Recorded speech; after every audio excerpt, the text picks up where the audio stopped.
هديت وعافنا فيمن عافيت وتولنا فيمن توليت. السلام علیکم ورحمۃ اللہ وبرکاتہ. الحمد للہ رب العالمین. الحمد للہ الذی ہدانا لہذا وما كنا لنهتدی لولا ان هدانا اللہ. الحمد للہ الذی لم يتخذ ولدا ولم يكن له شریک فی الملک ولم يكن له ولی من الذل وکبرہ تکبیرا. قال رسول اللہ صلی اللہ علیہ وسلم ان اللہ یطلع علی عباده فی لیلة النصف من شعبان فیغفر للمؤمنین ویملی للکافرین ویدع اہل الحقد بحقدهم حتی یدعوه.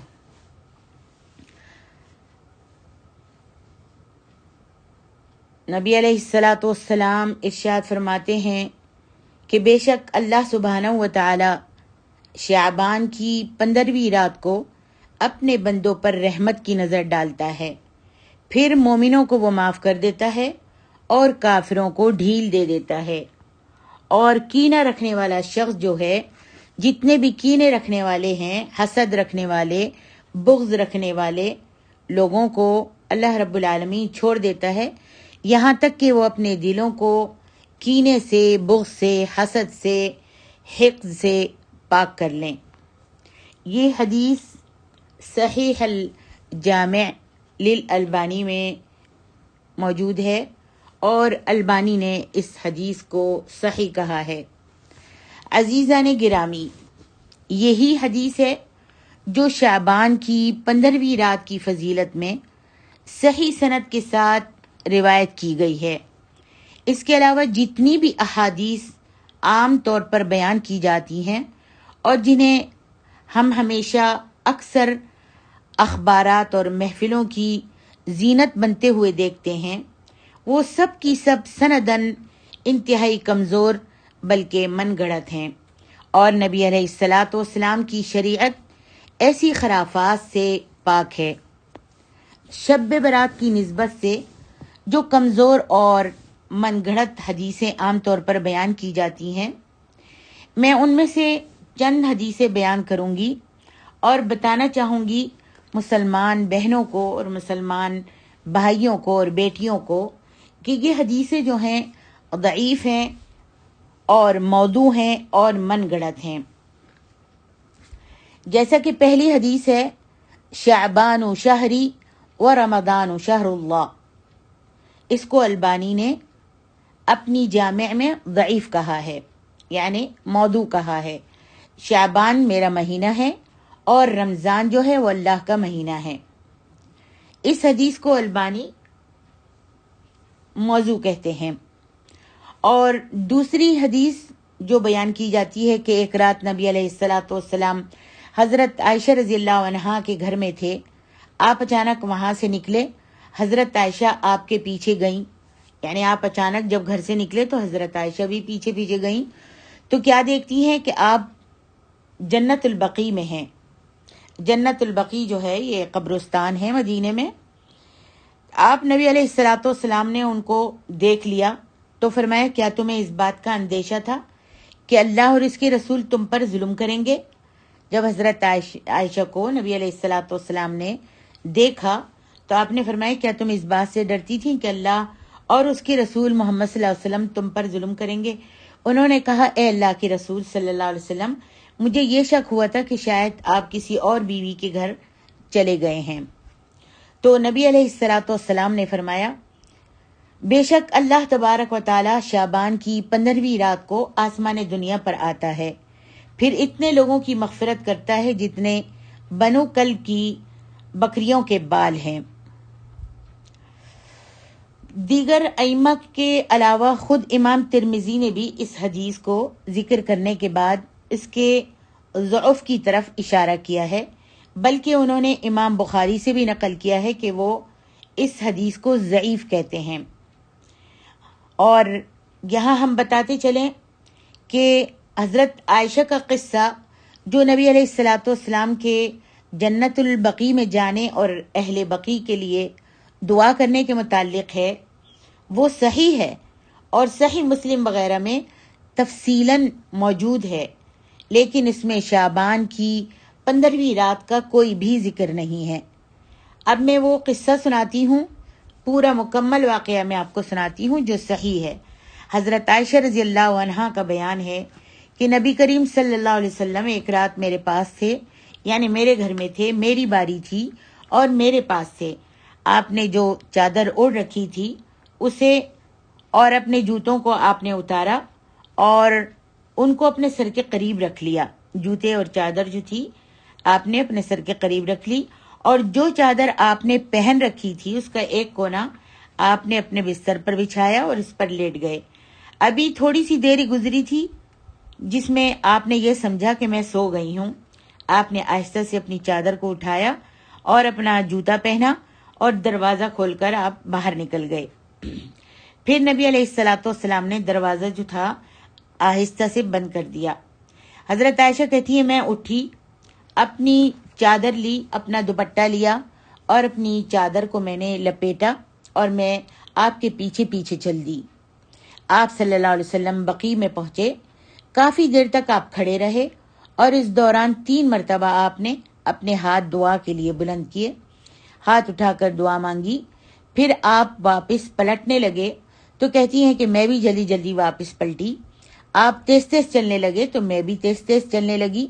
پھر آپ ہلکے ہلکے دوڑے تو میں نے بھی ہلکا ہلکا دوڑنا شروع کر دیا۔ پھر آپ تیز دوڑے تو میں بھی تیز تیز چلنے لگی۔ کہتی ہیں کہ میں آپ سے پہلے گھر میں داخل ہو گئی اور ابھی میں لیٹی ہی تھی کہ آپ بھی گھر میں آ گئے۔ آپ نے فرمایا عائشہ تم کو کیا ہو گیا ہے، سانس کیوں پھولا ہوا ہے؟ کہتی ہیں میں نے کہا کچھ بھی نہیں۔ تو نبی علیہ الصلوۃ والسلام نے فرمایا لتخبرینی او لیخبرنی اللطیف الخبیر، یا تو تم خود ہی مجھ کو بتا دو یا پھر مجھے وہ اللہ بتا دے گا جو بڑا باریک بین اور نہایت ہی باریک چیزیں دیکھنے والا اور باخبر ہے۔ کہتی ہیں میں نے کہا میرے ماں باپ آپ پر قربان ہوں۔ پھر میں نے نبی علیہ الصلوۃ والسلام کو کہتی ہیں سب کچھ بتا دیا۔ تو نبی علیہ الصلوۃ والسلام نے فرمایا اچھا وہ تمہارا سایہ تھا جو میں نے اپنے سامنے دیکھا تھا؟ آپ فرماتی ہیں میں نے کہا جی یا رسول اللہ صلی اللہ علیہ وسلم۔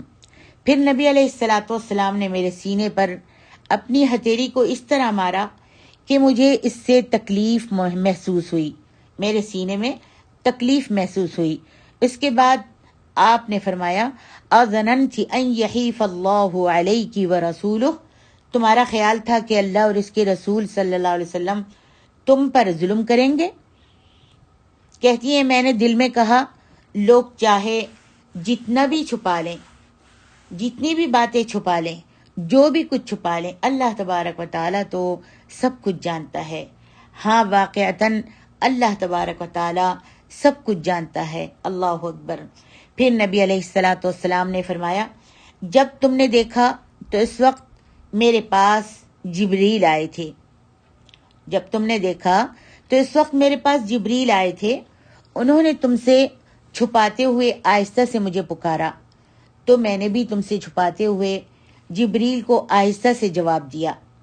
یعنی جب نبی علیہ الصلوۃ والسلام حضرت عائشہ کے پاس تھے تو جبریل آئے اور انہوں نے چپکے سے نبی علیہ الصلوۃ والسلام کو بلایا، پکارا، تو آپ فرماتے ہیں کہ میں نے بھی آہستہ سے جبریل کو جواب دیا، اور وہ اس حال میں اندر نہیں آ سکتے تھے کہ تم نے اپنے اضافی کپڑے اتارے ہوئے تھے، یعنی سونے کی تیاری کر رہی تھی اور نبی صلی اللہ علیہ وسلم کے ساتھ آپ لیٹی ہوئی تھیں، تو اس حالت میں جبریل اندر نہیں آ سکتے تھے، اس لیے انہوں نے آہستہ سے مجھ کو پکارا تو میں نے بھی آہستہ سے چپکے سے ان کو جواب دیا۔ میں نے یہ سمجھا تھا کہ تم سو گئی ہو، اس لیے میں نے تمہیں جگانا پسند نہیں کیا، اور مجھے یہ خوف بھی تھا کہ کہیں تم میرے بغیر خوف و دہشت میں مبتلا نہ ہو جاؤ۔ جبریل علیہ الصلوۃ والسلام نے کہا آپ کے رب کا حکم ہے کہ آپ اہل بقیع کے پاس آئیں اور ان کے لیے مغفرت کی دعا کریں۔ حضرت عائشہ رضی اللہ عنہا نے کہا میں یا رسول اللہ ان کے لیے کیسے دعا کروں؟ تو آپ نے فرمایا تم یوں کہا کرو، جب قبرستان جاؤ تو یوں کہا کرو السلام علی اہل الدیار من المؤمنین والمسلمین ویرحم اللہ المستقدمین منا والمستأخرین وَإِنَّا إِن شَاءَ اللَّهُ بِكُمْ لَلَاحِقُونَ۔ یہ مسلم کی حدیث ہے، اور یہ دعا صرف حضرت عائشہ کے لیے نہیں نبی صلی اللہ علیہ وسلم نے بتائی تھی، بلکہ یہ ہم سب بھی پڑھ سکتے ہیں، اور اس دعا کو یاد کر لیجئے۔ اس حدیث سے اور اس قصے سے، اس واقعے سے، یہ جو جنت البقیع کا جو قصہ ہے، اس سے ثابت ہوا کہ شعبان کی 15ویں رات سے اس قصے کا کوئی تعلق نہیں ہے، اور نہ ہی اس کا صحیح حدیث میں ذکر ہے۔ اس لیے ایک ضعیف حدیث کو حجت بنا کر یہ عقیدہ رکھنا درست نہیں کہ اس رات یا اس سے اگلے روز قبرستان میں جانا مسنون ہے۔ بہت سے لوگ اس حدیث کو حجت بناتے ہیں اور شعبان کی اس 15ویں رات کو قبرستان جانا بھی سنت سمجھتے ہیں، تو یہ عقیدہ رکھنا بالکل درست نہیں ہے، اور اس قصے کا شعبان کی 15ویں تاریخ سے کوئی ثبوت نہیں ہے۔ یعنی یہ قصہ جو ہوا تھا یہ 15 شعبان کو نہیں ہوا تھا۔ اسی طریقے سے ایک اور حدیث بیان کی جاتی ہے جو البانی نے اپنی جامع میں جس کو ضعیف کہا ہے، کہ جب شعبان کی 15ویں رات آئے تو تم اس میں قیام کیا کرو اور اگلے روز کا روزہ رکھا کرو۔ یعنی یہ حدیث بیان کی جاتی ہے۔ اب میں آپ کو یہ نہیں کہہ رہی کہ یہ حدیث ہے اور آپ روزہ رکھا کریں اور قیام کیا کریں، بلکہ یہ ضعیف حدیث ہے، موضوع حدیث ہے، اس کو من گھڑت حدیث ہے، جھوٹی حدیث ہے، اس کو لوگ بیان کرتے ہیں اور یہ دلیل دیتے ہیں کہ جب شعبان کی 14ویں رات آئے تو تم اس میں قیام کیا کرو اور اگلے روز کا روزہ رکھا کرو، کیونکہ اس رات کی شام سے ہی اللہ سبحانہ و تعالی آسمان دنیا پر آ کر فرماتا ہے، کیا کوئی مغفرت طلب کرنے والا ہے کہ میں اس کو معاف کروں؟ کیا کوئی رزق طلب کرنے والا ہے کہ میں اس کو رزق دوں؟ کیا کوئی بیمار ہے کہ میں اس کو عافیت دے دوں؟ کیا کوئی سوال کرنے والا ہے کہ میں اسے دوں؟ کیا کوئی یہاں تک کہ فجر طلوع ہو جاتی ہے۔ یہ حدیث میں نے آپ کو بتایا ہے کہ جھوٹی اور من گڑت ہے۔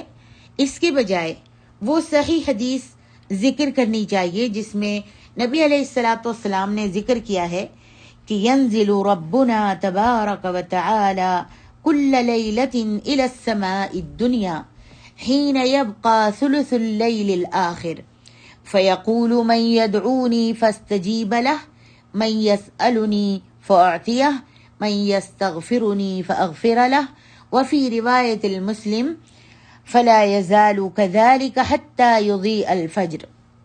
ہمارا رب جو بابرکت اور بلند و بالا ہے، ہر رات کا جب آخری تہائی حصہ باقی ہوتا ہے تو وہ آسمان دنیا کی طرف نازل ہوتا ہے۔ ہر رات، شعبان کی صرف ایک ہی رات نہیں یا رمضان کی ایک ہی رات نہیں، بلکہ ہر رات اللہ سبحانہ و تعالی آسمان دنیا کی طرف نازل ہوتا ہے، پھر کہتا ہے، پکارتا ہے، بلاتا ہے، کون ہے جو مجھ سے دعا مانگے تو میں اس کی دعا کو قبول کروں، اور کون ہے جو مجھ سے سوال کرے تو میں اس کو عطا کروں، اور کون ہے جو مجھ سے معافی طلب کرے تو میں اس کو معاف کر دوں۔ مسلم کی ایک روایت میں ان الفاظ کا اضافہ ہے کہ پھر وہ بدستور اسی طرح رہتا ہے، اللہ تبارک و تعالی اسی طرح آسمان دنیا پر رہتا ہے یہاں تک کہ فجر شروع ہو جاتی ہے، یعنی فجر جو ہے، فجر روشن ہو جاتی ہے، فجر کا وقت۔ یہ حدیث جو ہے بخاری اور مسلم میں ہے۔ اس صحیح حدیث کے مطابق یہ فضیلت ہر رات نصیب ہو سکتی ہے ہم سب کو، لہذا اسے شعبان کی 15ویں رات کے ساتھ خاص کرنا یقیناً غلط اور نبی علیہ الصلوۃ والسلام پر بہت بڑا جھوٹ ہے۔ اسی طرح ایک اور حدیث بیان کی جاتی ہے جس کو ابن الجوزی جو ہیں اس حدیث کو موضوع قرار دیتے ہیں، اور وہ حدیث ہے حضرت علی کی، وہ حدیث جس میں انہوں نے ذکر کیا ہے کہ نبی علیہ الصلوۃ والسلام نے شعبان کی 15ویں رات میں 14 رکعات پڑھی، اس کے بعد کچھ سورتوں کی تلاوت کی، پھر فرمایا جو شخص اس طرح کرے جیسا کہ میں نے کیا ہے تو اسے 20 مقبول حجوں اور 20 سال کے مقبول روزوں کا ثواب ملتا ہے۔ استغفر اللہ۔ یعنی شعبان کی 15ویں رات میں 14 رکعتیں جو پڑھے اور اس میں کچھ صورتوں کی تلاوت کرے. ذرا سوچیں تو صحیح، یہ اس میں انسان کی عقل کام دیتی ہے اور اس کو سچا مانتی ہے کہ جو شخص 15ویں رات میں 14 رکعت پڑھے اور اس میں کچھ صورتوں کی تلاوت بھی کرے تو اس کو کیا ثواب ملتا ہے؟ اسے 20 مقبول حجوں اور 20 سال کے مقبول روزوں کا ثواب ملتا ہے. استغفر اللہ. ابن الجوزی اس حدیث کو موضوعات میں روایت کرنے کے بعد کہتے ہیں یہ حدیث بھی من گھڑت ہے اور اس کی سند جو ہے نہایت ہی تاریک ہے. اسی طرح ایک اور حدیث بیان کی جاتی ہے جس میں کہتے ہیں الصلاۃ الالفیہ، وہ نماز جس کے بارے میں نبی کریم صلی اللہ علیہ وسلم نے حضرت علی رضی اللہ عنہ کو ارشاد فرمایا کہ جو شخص اس رات میں 100 رکعت نماز اس طرح پڑھے کہ ہر رکعت میں سورۃ الفاتحہ کے بعد سورۃ الاخلاص 10 بار پڑھے تو اللہ تعالیٰ اس کی ہر حاجت پوری کر دیتا ہے. اگر وہ لوح محفوظ میں بدبخت لکھا گیا ہو تو اللہ تعالیٰ اس کو مٹا کر خوش نصیب لکھ دیتا ہے اور اس کے آئندہ 1 سال کے گناہ نہیں لکھے جاتے. استغفر اللہ. الموضوعات میں ابن الجوزی اس حدیث کے مختلف طرق ذکر کرنے کے بعد کہتے ہیں اس حدیث کے موضوع ہونے میں کوئی شک نہیں، یعنی یہ حدیث جھوٹی ہے، من گڑت ہے اور اس کے ضعیف ہونے میں، موضوع ہونے میں کوئی شک نہیں ہے. اس کے زیادہ تر راوی جو ہیں وہ مجہول ہیں، بلکہ ان میں سے بعض تو بالکل ضعیف ہیں اور اس طرح کی حدیث کا نبی علیہ الصلوۃ والسلام سے صادر ہونا ناممکن ہے. اور ہم نے بہت سے لوگوں کو تو یہ بھی دیکھا ہے کہ جو یہ نماز پڑھتے ہیں یعنی 100 رکعتیں جو پڑھتے ہیں ساری رات ان کی لنگ جاتی ہے، اور جب ساری رات لنگ جاتی ہے ان کی 100 رکعتیں پڑھتے پڑھتے، جب چھوٹی چھوٹی راتیں ہوتی ہیں تو اس کے بعد جو ہے 100 رکعتیں پڑھ کر سو جاتے ہیں، تھک جاتے ہیں، اور جب فجر کی اذان ہوتی ہے تو فجر کی نماز بھی نہیں پڑھتے اور ان کی فجر کی نماز بھی چلی جاتی ہے. جبکہ جاہل ائمہ مساجد نے اس نماز کو اور اسی طرح صلاۃ الرغائب کو لوگوں کو جمع کرنے اور کسی بڑے منصب تک پہنچنے کا ذریعہ بنا لیا ہے. اور جو قصہ گو لوگ ہیں، مولانا جو اسٹیج پر کھڑے ہو کر قصے سناتے ہیں، جھوٹی سچی حکایات سناتے ہیں اپنی مجالس میں، اسی نماز کا تذکرہ کرتے ہیں، حالانکہ یہ سب حق سے بہت دور ہیں. اسی طرح امام نووی اپنی کتاب المجموع میں فرماتے ہیں وہ نماز جو صلاۃ الرغائب کے نام سے معروف ہے اور جس کی 12 رکعت رجب کی پہلی رات کو مغرب اور عشاء کے درمیان پڑھی جاتی ہیں، وہ اور اسی طرح شعبان کی 15ویں رات کی 100 رکعت نماز، یہ دونوں نمازیں بہت بری بدعت ہیں. لہذا قوت القلوب اور احیاء علوم الدین میں ان کے تذکرے سے دھوکے میں نہیں پڑنا چاہیے اور نہ ہی ان کے بارے میں روایت کی گئی حدیث سے دھوکہ کھانا چاہیے، کیونکہ وہ پوری کی پوری باطل ہیں. اسی طرح امام شوکانی کہتے ہیں یہ موضوع ہے اور اس کے بعض الفاظ جن میں اس کے پڑھنے والے کو جو ثواب ملتا ہے اس کی تصریح کی گئی ہے، ان کے من گھڑت ہونے کے بارے میں کوئی سمجھدار انسان شک نہیں کر سکتا اور اس کے راوی جو ہیں وہ مجہول ہیں. فقہا اور مفسرین کی ایک جماعت مثلا صاحب احیاء وغیرہ کو اس حدیث سے دھوکہ لگا ہے، حالانکہ شعبان کی 15ویں رات کی نماز کے بارے میں جو حدیث مختلف طرق سے روایت کی گئی ہے وہ اپنے تمام طرق کے ساتھ باطل اور من گھڑت ہے. جبکہ ملا علی قاری اس حدیث کے بارے میں کہتے ہیں اس نماز کے بارے میں ضعیف یا موضوع احادیث کے علاوہ کچھ بھی وارد نہیں ہے، اس لیے آپ کو اس بات سے دھوکہ نہیں کھانا چاہیے کہ اسے قوت القلوب اور احیاء علوم الدین کے مؤلفین وغیرہ نے ذکر کیا ہے. ملا علی قاری نے یہ بھی ذکر کیا ہے کہ یہ بدعت نماز پہلی مرتبہ 448 میں بیت المقدس میں ایجاد کی گئی. جب بعض آگ کے پجاری لوگ اسلام میں داخل ہوئے، وہ جب مسلمانوں کے ساتھ نماز پڑھتے تو اپنے سامنے آگ جلا لیا کرتے تھے. یوں وہ مسلمانوں کو بھی راضی کر لیتے تھے اور اپنے توہمات اور باطل عقائد پر بھی عمل کر لیتے تھے اور انہی لوگوں نے ہی الصلاۃ الفیہ کو ایجاد کیا تھا۔ چنانچہ جب شعبان کی 15ویں رات آتی تو وہ یہ نماز پڑھتے اور اپنے سامنے آگ جلا لیتے تھے۔ اس سے ان کا مقصد یہ ہوتا تھا کہ رات کو زیادہ دیر تک وہ آگ کے سامنے تعظیماً کھڑے رہیں۔ اس کے علاوہ وہ لوگ اس آگ کی آڑ میں بہت سی برائیوں کا ارتکاب بھی کرتے تھے، حتیٰ کہ اس وقت کے اولیاء کرام کو یہ خوف ہوا کہ کہیں انہیں زمین کے اندر دھسا نہ دیا جائے، اس لیے وہ ان علاقوں سے دور چلے جاتے تھے جن میں اس بدعت پر عمل کیا جاتا تھا اور اس کی آڑ میں کئی محرمات کا ارتکاب کیا جاتا تھا۔ دیکھیے تحفۃ الجوزی میں اخوذی میں۔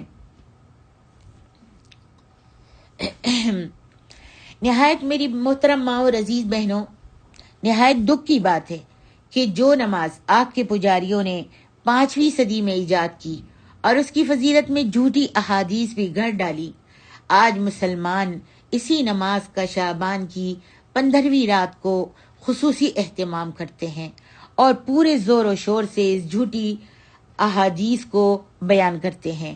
یہ اور اس قسم کی دیگر احادیث بالاتفاق ضعیف اور من گھڑت ہیں۔ ائمہ کرام مثلا شوکانی، ابن الجوزی، ابن حبان، قرطبی وغیرہ ہم نے ان روایات کو ناقابل اعتبار قرار دیا ہے۔ دیکھیے تفصیلات کے لیے الفوائد المجموعہ، الموضوعات الکبریٰ، تفسیر القرطبی، ان میں آپ یہ دیکھا جا سکتا ہے۔ لہذا میدان دعوت کے کارکنوں کے لیے ضروری ہے، جو اسلام کے داعی ہیں، مولوی حضرات ہیں، شیخ ہیں، ان کے لیے ضروری ہے کہ وہ ان روایات کو بیان کرنے اور ان کی نشر و اشاعت سے پرہیز کریں جو سند کے اعتبار سے ثابت نہ ہوں۔ یقینی طور پر یہ حدیث نبوی کی بہت بڑی خدمت ہوگی اگر وہ کسی حدیث کو بیان کرنے سے پہلے اس کی سند کے متعلق تحقیق کر لیں، ورنہ آپ صلی اللہ علیہ وآلہ وسلم کا یہ ارشاد ہمیشہ یاد رکھنا چاہیے، من یقل علی ما لم اقل فلیتبوأ مقعدہ من النار۔ بخاری شریف کی حدیث ہے کہ جس نے، نبی علیہ الصلوۃ والسلام نے فرمایا، جس نے میری طرف وہ بات منسوب کی جو میں نے نہیں کہی، اسے اپنا ٹھکانہ جہنم میں بنا لینا چاہیے۔ تو مولوی حضرات کو بہت زیادہ احتیاط سے کام لینا چاہیے اور ان کو پہلے یہ دیکھنا چاہیے کہ یہ حدیث ضعیف تو نہیں، یہ حدیث من گڑت تو نہیں ہے جس کو میں بیان کر رہا ہوں اور لوگوں میں پھیلا رہا ہوں، کہیں میں اللہ تبارک و تعالیٰ کے عذاب کا مستحق تو نہیں ہو رہا۔ بہت لوگوں نے یہ من گڑت حدیثیں سن کر اپنے عقیدوں کو خراب کر لیا، اور جس چیز کو اللہ تبارک و تعالیٰ نے فرض کیا تھا، فرض نمازوں کو جو فرض کی گئی ہیں ان کی تو پابندی کرتے نہیں ہیں، ساری رات نفل نمازوں میں گزار دیتے ہیں اور جب فجر کی نماز کا ٹائم ہوتا ہے تو سو جاتے ہیں اور فرض جو ہے اس کو گنوا دیتے ہیں۔ تو فرض ضروری ہے یا سنت ضروری ہے؟ اب فیصلہ آپ کے ہاتھ میں ہے۔